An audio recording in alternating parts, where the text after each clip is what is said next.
Here we go. Let's get into the story about John Bolton's book. I want to just go through it real quick because the judge just ruled on it. Did you know that Trump was trying to get his book blocked? Did you know that? I did, and honestly, I don't see why, given the contents, the excerpts I've read. Okay, so let me get through it. We'll tell you what people think are the bombshells contained in it, and then there's a very, very funny addendum to the story that involves Max, which is why we have Max on today. He's known for his work as editor for The Gray Zone. If you guys haven't seen The Gray Zone, you said they do great work. And he's also the co-host of Moderate Rebels, and he's author of the book, The Management of Savagery. Please welcome back to the show. It's Max Blumenthal. Here's the book, by the way, Management of Savagery. There it is. Fantastic. They tried to ban this book, too. They tried to ban that book's publication, right? Absolutely. There was an attempt to prevent the book from ever being published, and the paperback is coming out in July, and I want to thank everyone who attempted to censor the book for drawing a lot of attention to it. People really seem to like it. So I'm going on vacation after this interview for 2 weeks. So I'll bring this book with me, and then I'll come back and I'll interview you about it when the paperback comes out. How about that? Great. I hope you'll be on page 50 by then. Let me see, what page did I stop at? 124. Nice. It's starting to get good there. It's an unbelievable book, actually. The first chapter blew me away. So, because you think you know what, I thought I knew stuff and then I didn't. Anyway, there's so much more to know, Max, is what I'm saying. There's so much more. You know, the wisest man is the man who knows he knows nothing. So let's get into this goddamn story. All right, so the federal judge, this is from CNN Politics. Federal judge denies Trump administration's attempt to block release of Bolton's book. Judge Royce Lamberth of the D.C. District wrote in a 10-page decision Saturday morning that the Justice Department's arguments weren't enough to stop the book's release. He cited how the book, which is scheduled to release Tuesday, had already been widely distributed and could easily be distributed further on the internet, even if the court said it could not. For reasons that hardly need to be stated, the court will not order a nationwide seizure and destruction of the political memoir. The judge's ruling Saturday quickly dispels a long-shot attempt by the Trump administration to stymie the book's release, an attempt roundly condemned as antithetical to the First Amendment. Now, let me just talk to you about this part of it, Max.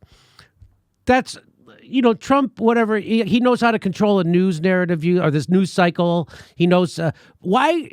It's so obvious they weren't going to let him ban this book. Why would he do this? Because it just makes him look stupid, doesn't it? I mean, not that, he looks stupid often, but it seems like he did this on purpose.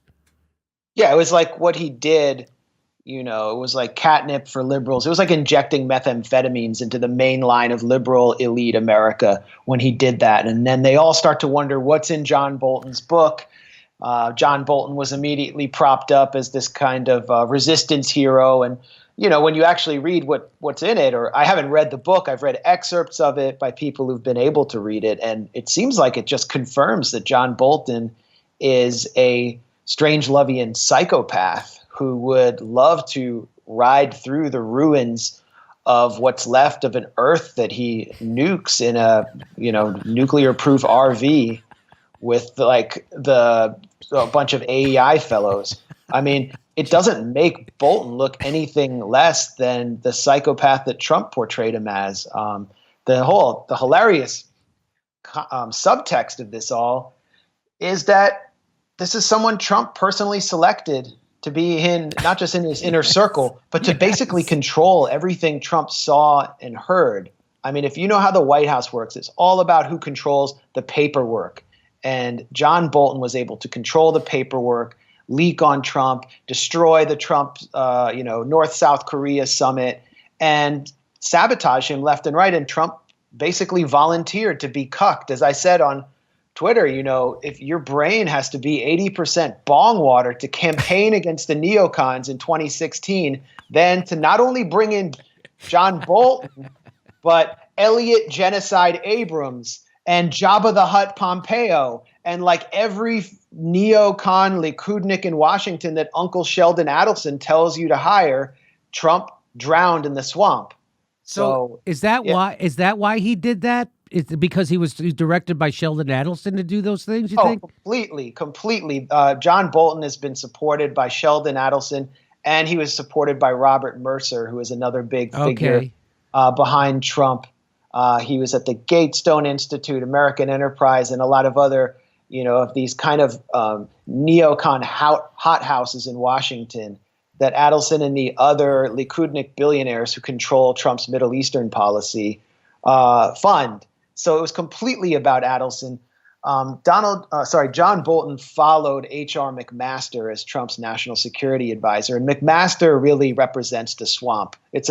I think Trump appointed him to try to calm down the Russiagate coup attempt and just try to relax things in Washington. And H.R. McMaster wound up basically being a plant for what Trump considered the deep state. He was leaking on Trump, and Trump fired him and thought, oh, Bolton, he's on Fox News. Uncle Sheldon recommends him. Maybe he'll be better. And here we are. So that's how John Bolton ended up. I didn't know that. I thought it was him trying to, lessen the Russiagate things. Like, okay, I'll give in to the neocons. Would you stop Russiagating me?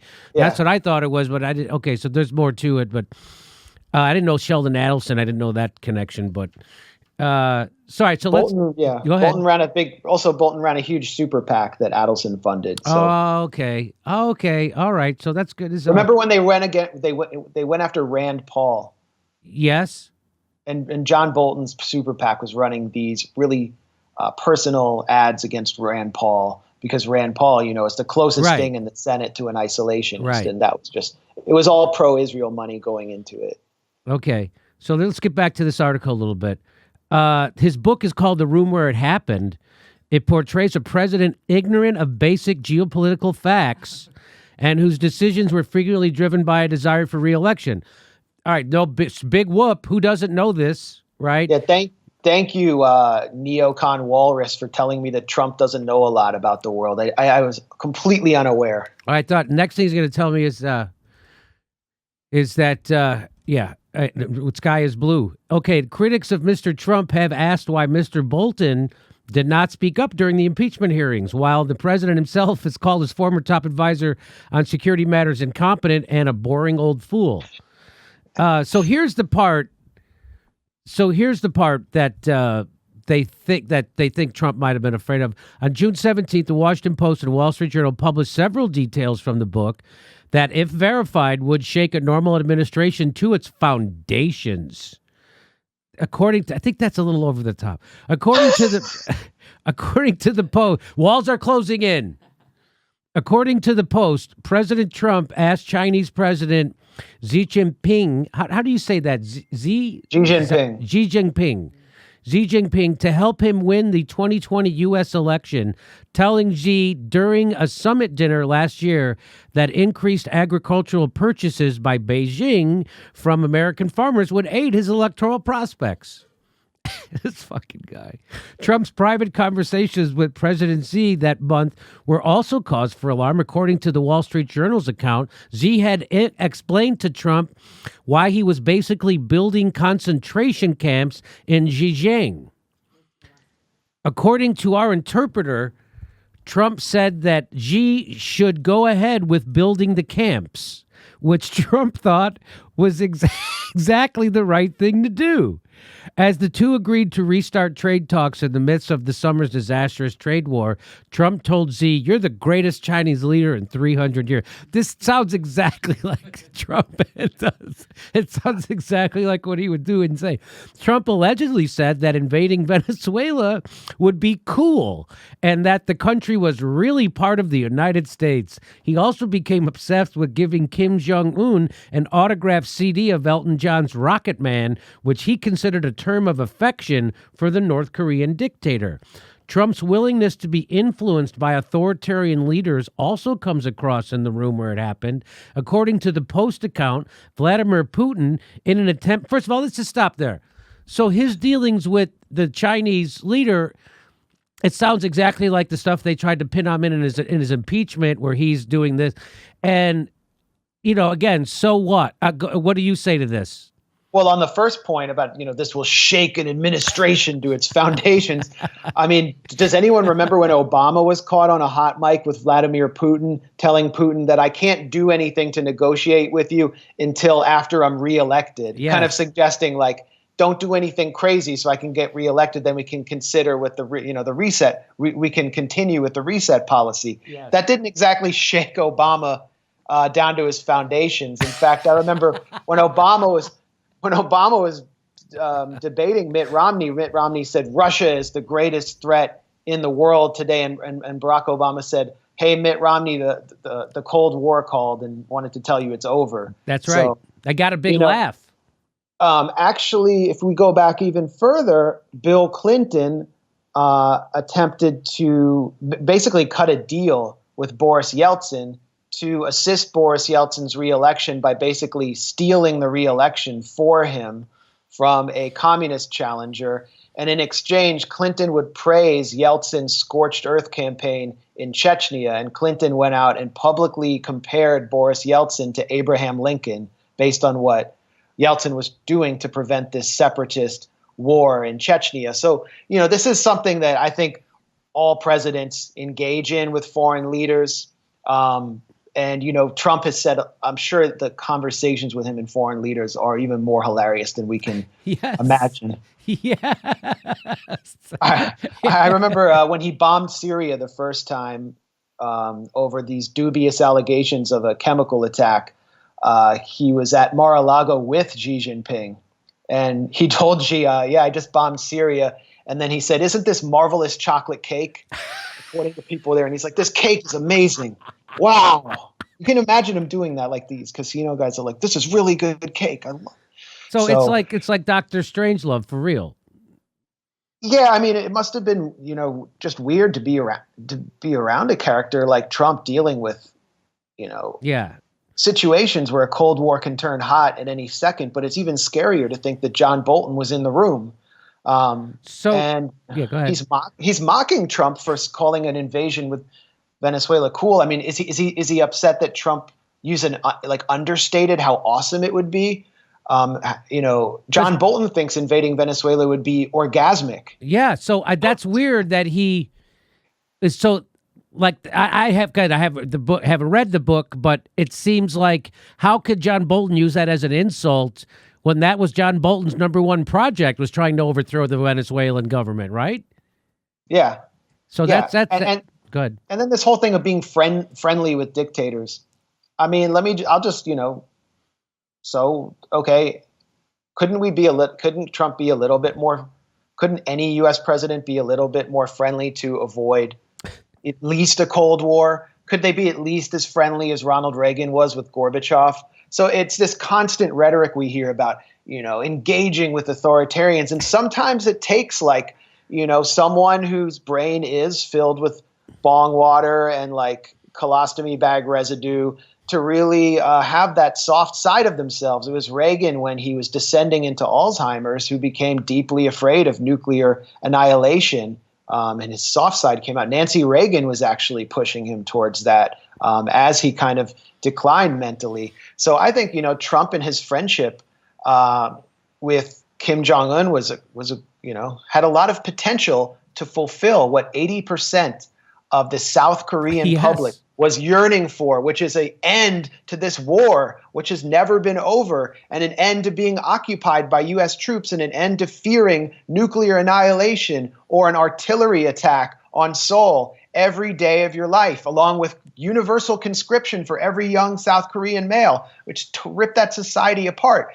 And we're supposed to want to continue that policy because Trump, bad orange man, is friends with Kim. So, and it was Dennis Rodman who opened that up in the first place. I mean, Dennis Rodman has more foreign policy wisdom in his baby toenail than every, lanyard wearing blue check mark think tank fellow in Washington, apparently. So it goes on. So here's more of the bad stuff that is supposed to be in this John Bolton book. He says Trump's willingness to be influenced by authoritarian leaders also comes across in the room where it happened. Didn't I remember, I don't know, maybe I was on drugs, probably.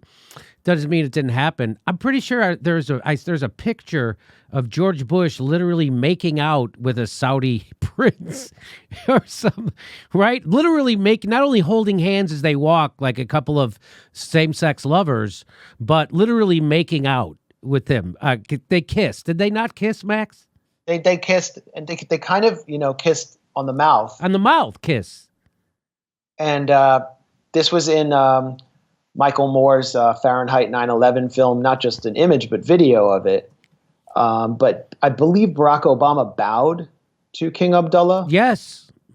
And this was really remarkable because, you have all these, Tea Party fanatics accusing Barack Obama of being a secret Muslim. So he really must have felt compelled to bow to this guy if you're under attack like that at home. So Trump's willingness to be influenced by, again, they just act like this is the first president ever. The first president who's ever buddied up to an authoritarian. It's just nuts. Trump's willingness to be influenced by authoritarian leaders also comes across in the room where it happened. According to the Post account, Vladimir Putin, in an attempt to build support for Venezuelan President Nicolas Maduro, compared opposition leader Juan Guaido to Hillary Clinton in an effort that largely persuaded Trump. Well, if it largely persuaded Trump, why did he try to overthrow their goddamn government? Why did he fucking have Juan Guaido at the State of the Union? I mean, that doesn't make sense, right? I mean, Trump is president, and last week, the Trump administration sanctioned a Mexican company for providing drinking water to Venezuela.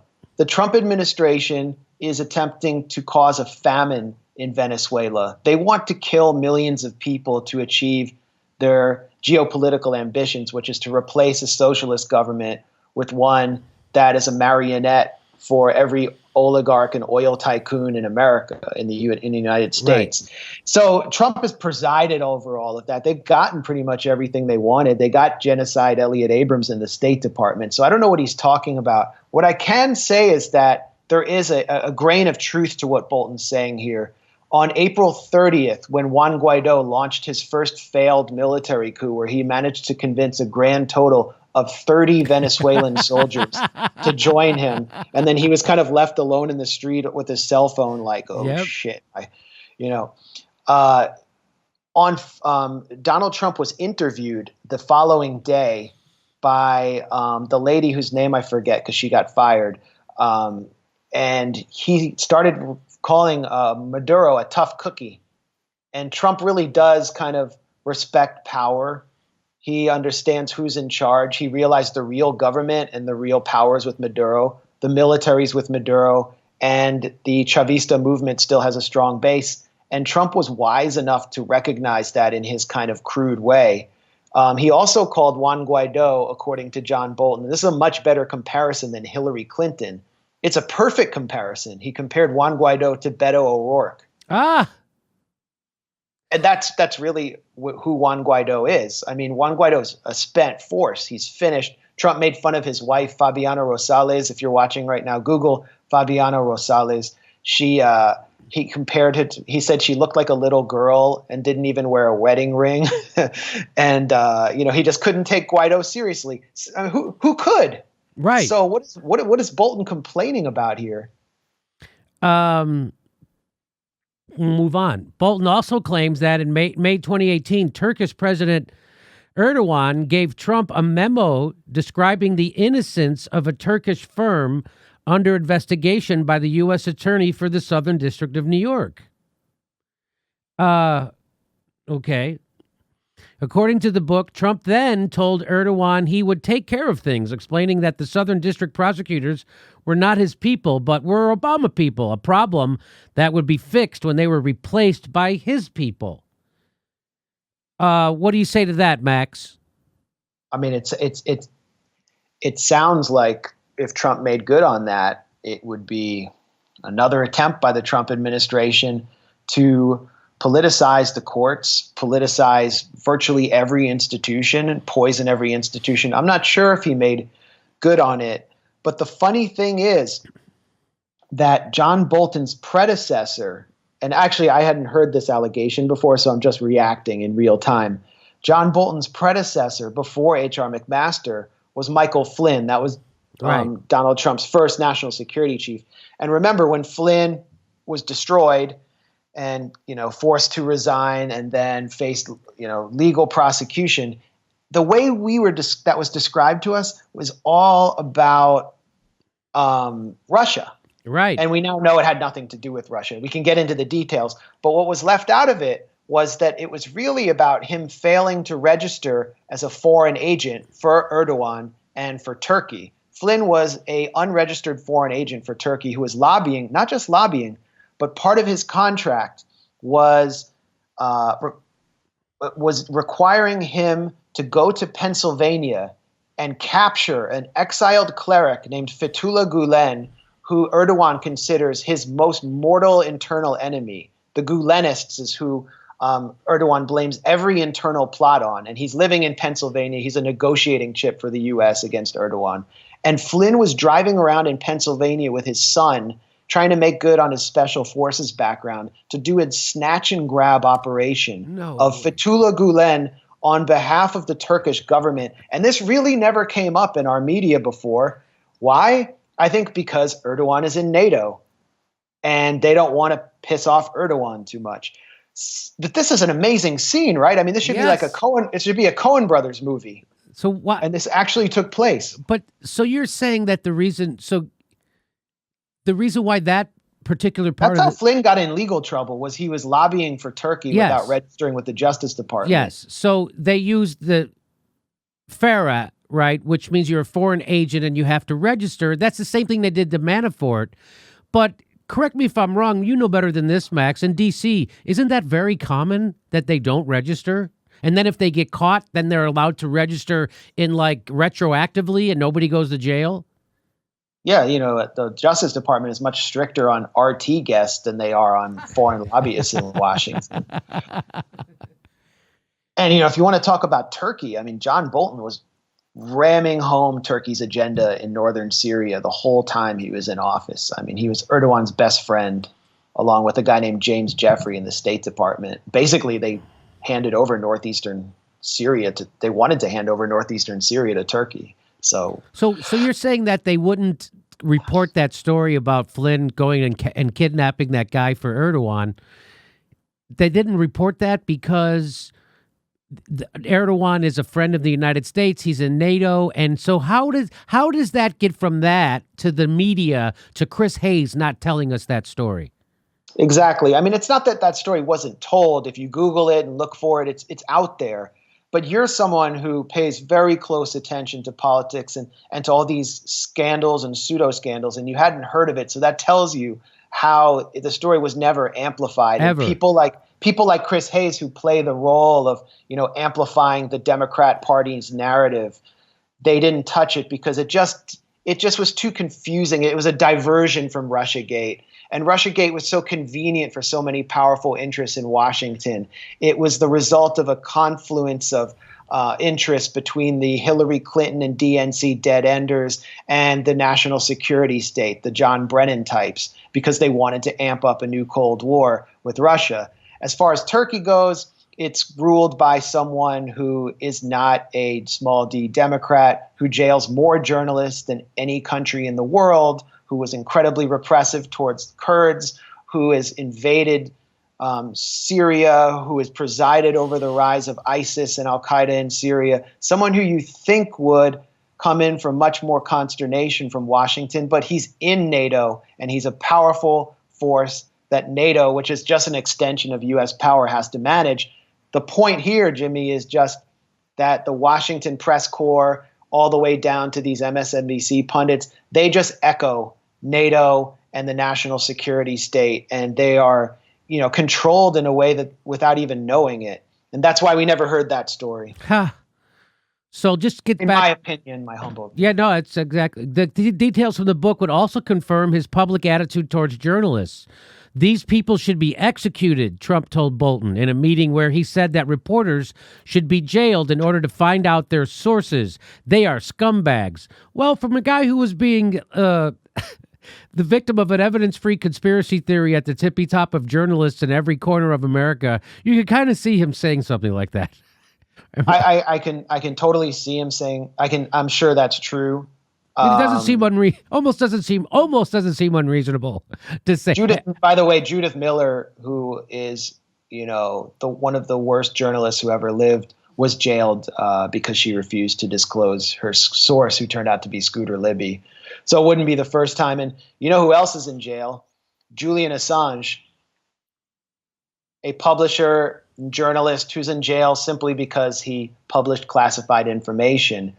And the Trump administration, as I reported in my last Gray Zone investigation on Assange and the CIA's assault on him, the Trump administration actually appears to have dispatched an emissary to meet him, Dana Rohrabacher, the former member of Congress. And Rohrabacher said that Trump would give him a pardon if he revealed that Russia was not his source. And Julian Assange said, I refuse to reveal my sources as a journalist.